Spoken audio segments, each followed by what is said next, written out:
आज की कहानी है दोस्तों घर का गार्डन। आनंद निवास बंगले जैसे 2 मंजिलों का घर पति पत्नी का ये सपना था और उन्होंने बड़ी मेहनत से इसे पूरा भी किया था। अलका जी ने घर के सामने बड़े प्यार से उस गार्डन को बनवाया था और वहाँ पर कई फूलों पौधे व बेलें उगाई थी।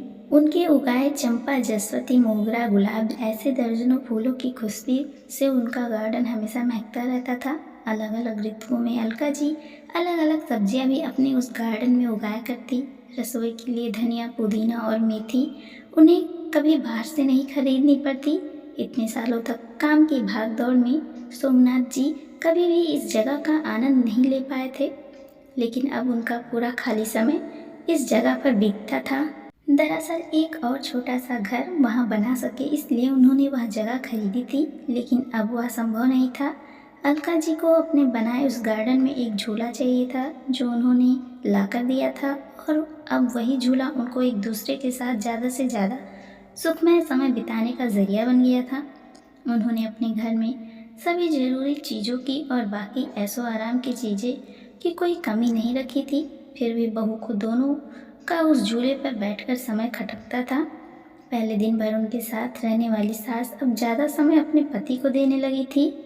अपने सास ससुर को टोंट मारने का एक भी मौका कभी कविता नहीं छोड़ती थी। वह हमेशा अपना दिमाग उनको उस जगह से हटाने के लिए लगाती, और एक बार उसने ऐसा करने के लिए एक षड्यंत्र भी रचा।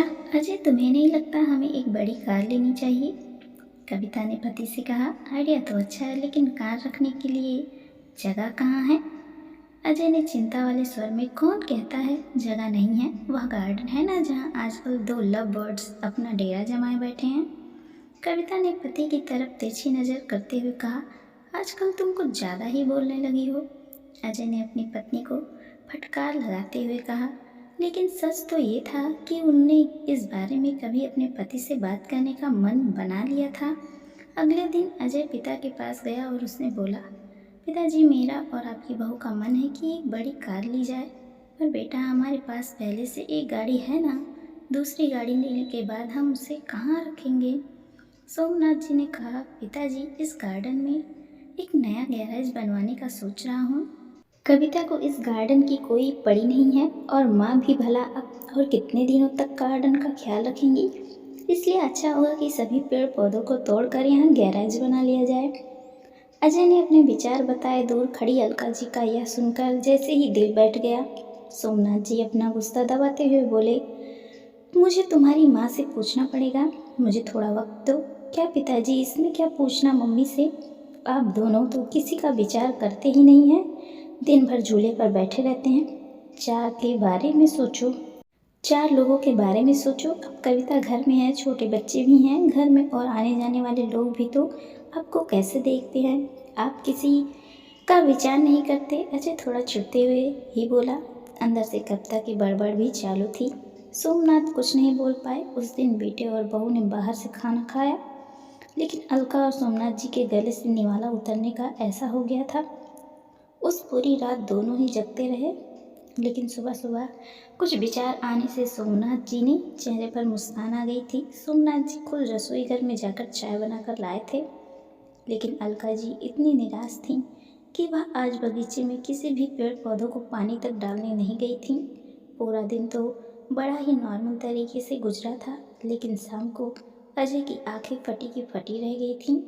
जब उसने घर के आगे घर भाड़े से देना है का बोर्ड पढ़ा था, अजय ने सोमनाथ जी से कहा, पापा, मना कि घर हमारा भाड़ा है, लेकिन इसका मतलब यह थोड़ी है कि हम उसे भाड़े से दे दें। बेटा, अगले महीने मेरे साथ काम करने वाले शर्मा जी रिटायर हो रहे हैं और वही अब इस घर में भाड़े पे रहेंगे, सोमनाथ जी ने कहा। लेकिन वह कहाँ रहेंगे? अजय ने अपनी शंका भरी सवाल पूछा। घर में उस हिस्से में जहाँ तुम रहते हो, सोमनाथ जी ने कड़क आवाज़ में कहा। और पापा, हम कहाँ रहेंगे? नरम पड़ती आवाज़ में अजय ने पूछा। बेटा, मैं मानता हूँ कि मैं तुम्हें इस लायक तो नहीं बनाया कि तुम अपने पैरों पर खुद खड़े हो सको, इसलिए तुम्हारे पास 1 महीना है।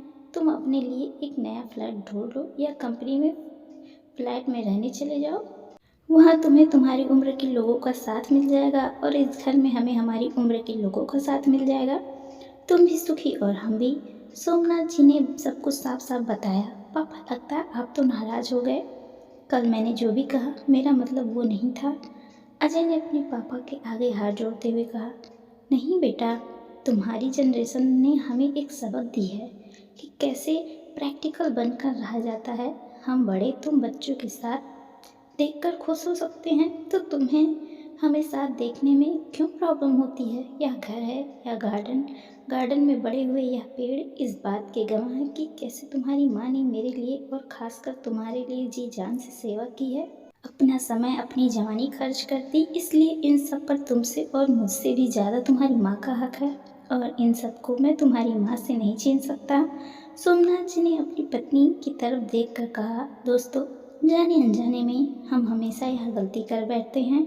हम सोचते हैं कि हमारे बड़े बूढ़े हमारे हिसाब से जीवन जिए, लेकिन ऐसा करने के लिए हम उन पर अपने विचार थोपने लगते हैं। लेकिन हम यह भूल जाते हैं कि उन्होंने हमारे लिए कितना त्याग किया है, और जब उन्हें उनके हिसाब की ज़िंदगी जीने का मौका मिलता है, तब उनका साथ देने के बजाय उनके विरोधी बन जाते हैं हम लोग।